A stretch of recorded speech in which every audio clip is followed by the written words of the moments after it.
Welcome to the 7th video of the introduction R. Today we talk about the if function. I hope you learned something. If you like it, subscribe to the channel and hit the like button. And hopefully you will learn something for your statistical journey. Okay, then let's go. First we start with the remove function as usual, and then we go on and we are generating an object. In this case it's h. We are generating an object with the value 9, and then we use the first if function. So what does a if function do?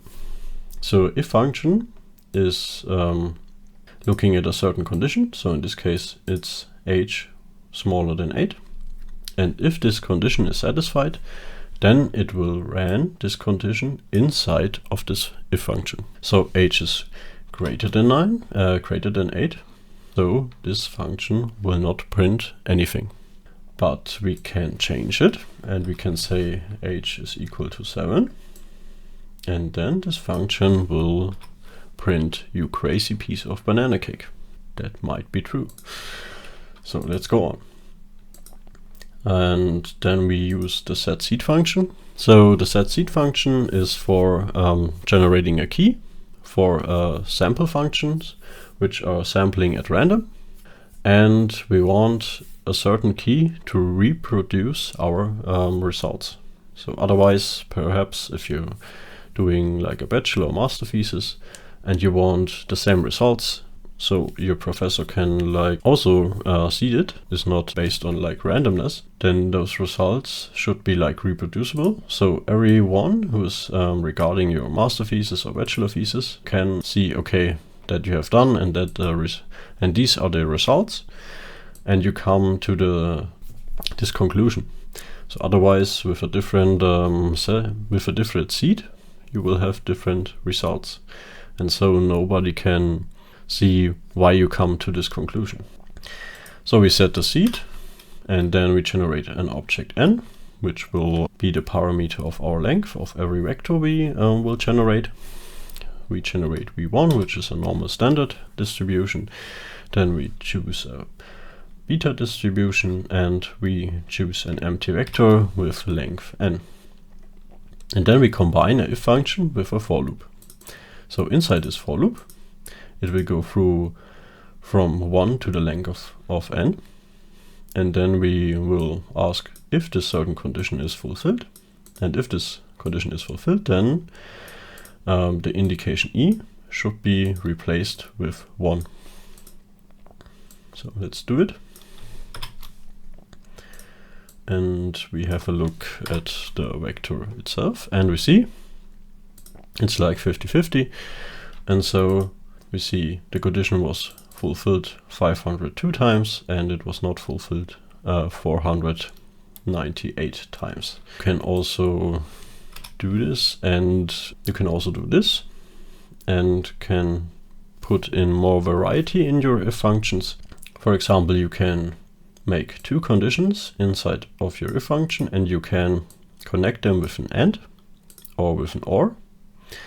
In this case we use AND. You can also write an OR, which is like this sign here, but just for showing. And so you can say if this condition is fulfilled and this condition, then do this. If this condition and this condition is fulfilled, then do this. And if none of those conditions is matched or fulfilled, then do this. But you have to be sure that the first if function is called if, the second one is else if. So if this condition isn't fulfilled, then this condition will be checked. And if this condition is not fulfilled, then this will be used. Okay, then let's do this. And we see how many times the condition are fulfilled. And we see in 133 times the first condition was fulfilled, and in 369 times this condition was fulfilled, and in 498 times none of the conditions were fulfilled. So an easier version of this is the if-else function. So, and easier, I mean you can write it in one row like this.